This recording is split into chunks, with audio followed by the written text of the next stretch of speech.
What it do? Bedtime crew. Hey man, listen, today I'm here to give you the UFC 294 predictions. I don't know what I'm gonna title this, but I feel like Alexander Volkanovski knows something we don't. And obviously, I've got Hamzat Chimaev by KO, but I'm gonna give you the full card picks. Okay, we got some bangers on this card. We got Islam versus Volkanovski. Got Usman versus Chimaev. Got Ankalaev versus Walker. I don't know who the fuck this dude is. I'm gonna be real. You got Said Nurmagomedov, Muhammad Makayev. I like Javid Basharat. And the rest are kind of nobodies, man. We got Shah Magomedov as well, I guess. But hey, man, let's get into this. First things first, Shah Magomedov. This dude's gonna. I feel like, you know what? Maybe I'm gonna start it off with a hot take. Bruno Silva's gonna KO Shah Magomedov, bro. He's gonna take out this fucking mutant, fucking pirate. Just the word mutant keeps rolling around in my head. This can-crushing mutant who's beating up bantamweight Indian men and knocking out innocent people in public. This guy is getting fucking chinned by Bruno Silva, dude. So I'm going to pick Bruno Silva by round 2 KO. I feel like round 1's going to be kind of close, moving around, bit of respect back and forth, and then boom, Bruno Silva's going to catch him with something random against the fence and chin him, and people are going to go crazy. WMMA. That's the WMMA moment right there. 7-0 versus 11-9. We love to see that. I'm going to pick Dudakova to win by decision. Moving on. I'm going to pick Nathaniel Wood by close decision, but I feel like he might lose this. So I'm not super confident, but I'm going to pick Nathaniel Wood by decision. And then I'm going to pick Anshul Jubli to win by KO. I don't even know why this dude's in the UFC still, to be real. No disrespect to Mike Breeden or whatever. Yeah. But bro, dead ass, what are we doing in the UFC with a 10-6 guy versus 7-0 guy? That's a WMMA fight right there. Let's be real. So I think Anshul Jubli's going to pack him up, send him home, bro. Let's move on to the prelims card. We got Abu Azaita, bro's bold as fuck, versus Cedricus Dumas. Of course, my boy Boot Gang. I'm going to pick Cedricus Dumas by KO. I think he's a better striker. He's a better kickboxer. He's improved on his grappling weakness, which we saw against Josh Fremd, the middleweight GOAT. Whereas Abu Azaita, I'm gonna be real, I've never seen this dude fight in my entire life. Professor Egghead over here. I know that his brother is Otman Azaita, and he's a bit overrated, so I'm gonna assume Abu Azaita is a little bit at the same. Probably believes his own hype a little bit too much. Maybe carrying a sack of potatoes around on Fight Island. We just don't know with these guys. So I'm gonna pick Cedricus Dumas by round 2 or round 3 KO. Moving on, we've got Javid Basharat versus Victor Henry. I'm going to pick my boy Javid Basharat by unanimous decision. I think he's a great fighter. I'm very happy to see Javid Basharat in a big spot. I don't want to rush him. I don't want him to be a hype train from the prelims. I want him to get a big fight next, but I don't want him to rush. Javid Basharat's a great fighter, man. He's 14-0 for a reason, brother. So I think he's going to get this one done, but very good odds on this one. Victor Henry's like a huge underdog, and he's actually a pretty good fighter himself. So maybe a good chance to bet here, but I'm going to pick Javid Basharat by decision. Moving on, we've got the GOAT, Trevor Peek versus Muhammad Yahya, bro. Muhammad, no, bro. This guy's not fucking beating Trevor Peek, dude. Minecraft Steve's getting a W. He's going to fucking send this dude back to the nether, bro. He's going to hit him with that fucking diamond sword upside the head. I'm picking Trevor Peek by brutal fucking KO in round 1. I think he's just going to absolutely mog this dude and chin him near the end of the first round and get a classic Trevor Peek moment W. So I'm picking Trevor Peek to win this by KO. Last pick of the prelims, we've got Tim Elliott versus Muhammad Makayev. I will give you some actual breakdown of this because there's a lot of people picking Tim Elliott. And I'm just going to be real. Tim Elliott, this is the perfect type of fight for him to lose. Tim Elliott, he relies on his such skills as grabbing the fence, taking people down and laying on them, That's about it at this point in his career. He's got good scrambles. He's not necessarily a submission threat, and he doesn't really have much going in terms of the striking. I think Muhammad Makayev's going to randomly kind of hurt him on the feet a couple times. I think Tim Elliott's going to try and wrestle him, take him down, maybe get him in some bad spots. And then I think in round 3, we're going to see a classic Muhammad Makayev sudden submission W after losing some of the fight. I just think he's too good at finishing fights to lose to Tim Elliott, because if it goes to the scorecards, I wouldn't be surprised at a Tim Elliott W, but I just feel like Muhammad Makayev's going to submit him. He's too young, he's too good, And I know a lot of people don't rate Muhammad Mokaev. I know myself, I've been a bit critical of him, but against Tim Elliott, I'm gonna pick Mokaev to win this by submission. I think this is the kind of matchup that I just see him thriving in. I think maybe his knee might be a problem, but otherwise, I'm picking Mokaev by submission. If there's a finish, it's Mokaev, and 15 minutes is a long time with a guy that's as aggressive as Mokaev on the ground. So that's my pick. So for the prelims, I've got Mokaev, I got Peak, I got Basharat, I got Dumas, I got Jubli, I got Wood, I got Dudikova. Pause on. I got Wood, I got Nathaniel Wood, I got Dudikova, and I got Bruno Silva. So maybe that's some bold picks, but I don't give a fuck, bro. I won't be giving no fucks. To quote the great Yeet, the best rapper of all time. Let's talk about this main card. First fight on the card, excuse me. We've got Said Nurmagomedov. Dude's a casual Nurmagomedov family member versus Mulin Gafarov. Literally, have never seen this dude fight in my life. I'm going to pick Said Nurmagomedov by submission. I think round 2 or round 3 submission is the go here for Said Nurmagomedov. Very, very good bantamweight. He beat Jonathan Martinez. I don't give a fuck. He beat Jonathan Martinez in his last fight. And you look at the way that Jonathan Martinez massacred my boy Adrian Yanez, bro. That shit hurt, man. Oh, fuck, bro. But, you know, Martinez is out here massacring guys, bro. He's out here fucking, you know, squad wiping the bantamweight division right now, taking out these little midgets left and right. And Said Nurmagomedov, Scooby, you know, Shaggy Doo over here, he put up a pretty good fight. I think he beat Martinez. Like I said, I think he beat him. So based on that alone, plus his fighting style, he's long, he's rangy, he's much better reach than Gafarov. Plus the grappling, I trust him. He has good finishing ability in the grappling. I just think that Said Nurmagomedov's either going to win a 29-28 decision, or I'm going to pick him by submission. But I think he gets this one done one way or another.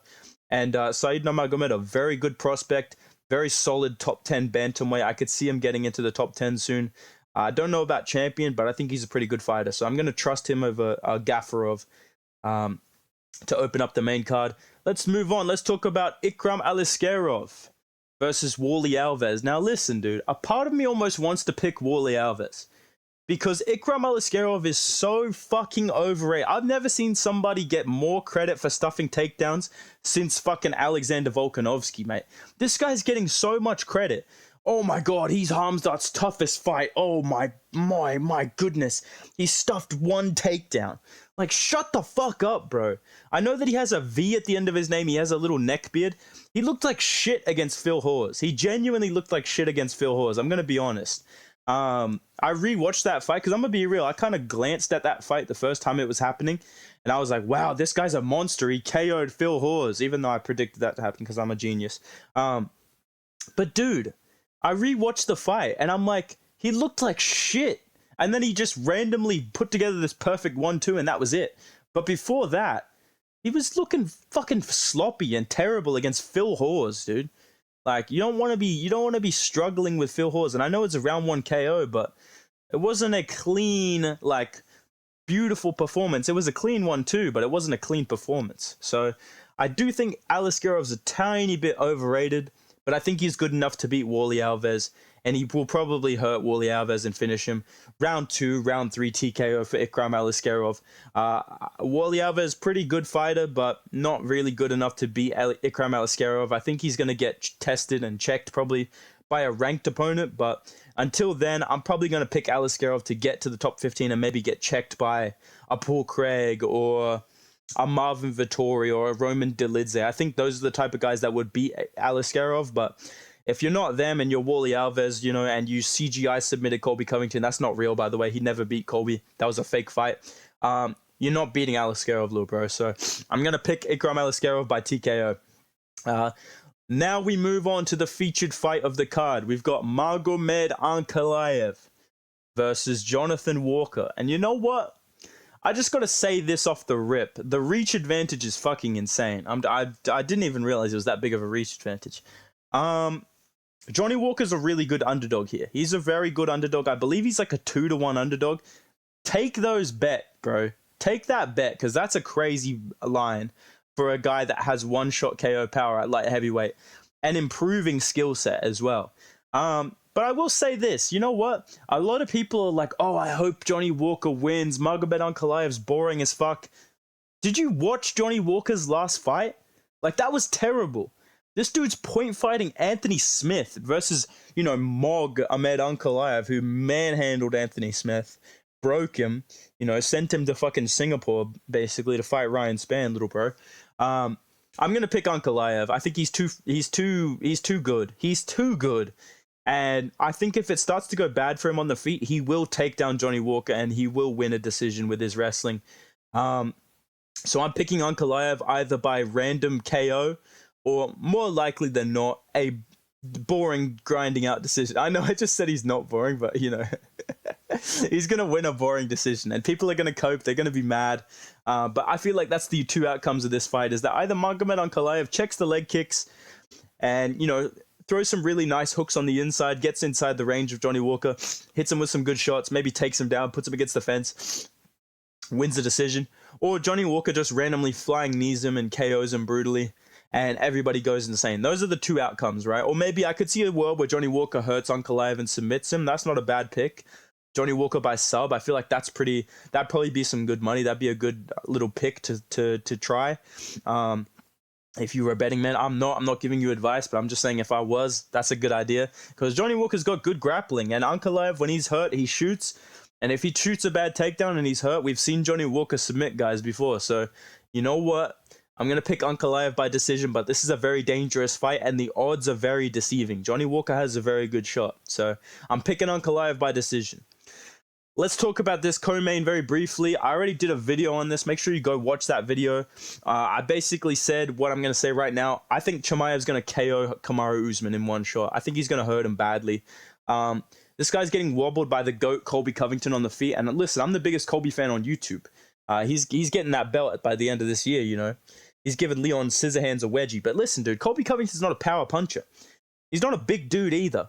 And I know Usman's not cutting weight, but in the words of Lucas Tracy, when his wobbly, cobbly stone knees are trying to hold him up, and he's fighting a big, hungry man, Khamzat Chimaev, he's going to get hurt. He's going to get hurt off the straight jabs of Chimaev that are nasty, the straight punches of Chimaev. You've seen that right hand kill Gerald Meerschaert, the GOAT. I believe that was CGI as well, but all jokes aside, Chimaev has one-shot KO power at middleweight. I don't care.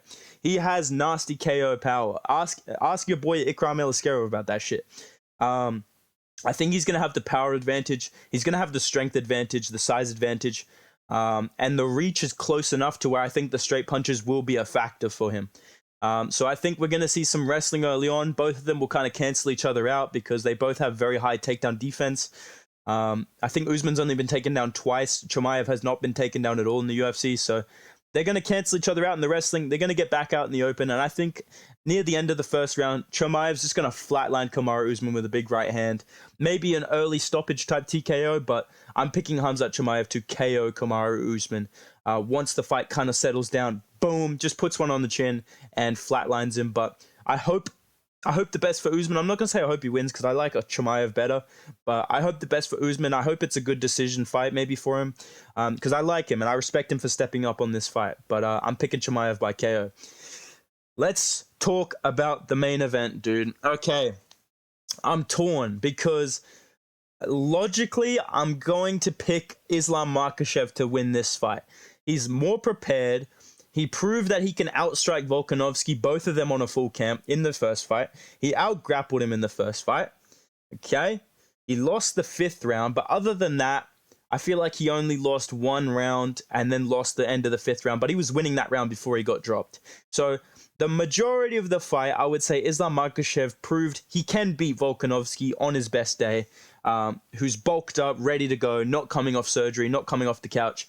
So realistically speaking, you'd think that a Islam that's been preparing for a fight would beat a Volkanovski that hasn't been preparing for a fight, that's coming off a surgery, that's already fought him. So Islam knows, okay, I can take this guy down, I can beat this guy on the feet, I don't have to be scared of him, I don't have to show him respect. But on the same token, neither is Volkanovski. He's not going to show him respect either. And you know what I keep thinking to myself? I keep thinking, Volkanovski sounds like he knows something we don't. Look at all these interviews, dude. It's like he knows something we don't. He's so confident. He's literally like, yeah, I'm going to... Listen, if anybody can do it, it's going to be me. Yeah, I'm going to come off the couch and you know, I'm just gonna finish him early. That's what I'm gonna do. It's like he's already done it. He's like, yeah, you know, I'm gonna come off the couch. I'm gonna finish him. I think, you know, hit him with something good, you know. And listen, maybe we could do the trilogy, but I'm thinking maybe fighting Gaethje next, Oliveira next. I don't know. We'll have to see. And I'm gonna be fighting in January too. It's like he's already had the fight. So it seems like him and Craig Jones kind of know what they need to do and what they're gonna do and how to do it, and that it's gonna work. And if there's a guy that you shouldn't doubt on 10 days notice with one arm, it is Alexander Volkanovski. So I don't know if I'm just overthinking it because of the Sean Strickland fight and because of some other fights like Duplessis Whitaker, but you know what? I'm going to stick to logic. I'm going to pick Islam Makhachev because it makes sense. Okay? I have this weird feeling that either Volkanovski's going to win, just dominant decision or like random KO, or Islam's going to win a very close decision. I feel like I'm going to pick Islam by close decision. I think it's going to be another 48-47 decision. I think it's going to be a good fight. I think Volk's going to be winning early. Maybe he hurts Islam, and then he slows down in round 4 and round 5. And, you know, to see people picking Volk to get finished again after last time, I'm not going to do that. I'm not picking Islam to finish Volk. I do think Volk is going to come in with more, you know, preparation than people are expecting, more power than people are expecting, better takedown defense, more confidence, more aggression. I think round 1 and 2, we're going to see, you know what this reminds me of? I feel like this is going to be very similar to Max versus Volk 2. And Volk is now Max. I feel like Volk's going to come in very doubted, you know, and he's going to drop Islam in round 1, and people are going to be like, holy fuck, he's going to drop Islam in round 2 maybe as well. People are going to be like, oh my God, Volk's winning. And then round 3, 4, and 5, the conditioning will kick in. The wrestling will kick in. The clinching will kick in. The knees to the body. The head kicks of Islam. The body kicks of Islam. The jab. You know, when Volk starts nodding his head, he's like, yep, good shot. You know, and he starts to kind of settle in, and Islam settles in, and he's comfortable too. I feel like it's going to be a close Islam victory. Potentially a draw, but I'm going to pick Islam to win by decision. That's what I think of the fight. That's my breakdown of it. Let me know what you guys think down below. Who do you have? Make sure you drop a like if you enjoyed the video. If you agree with me, make sure you comment down below. Subscribe to the channel. Let's hit 12K, boys. And go follow me on Instagram at Bedtime MMA. See you in the next video. Goodbye.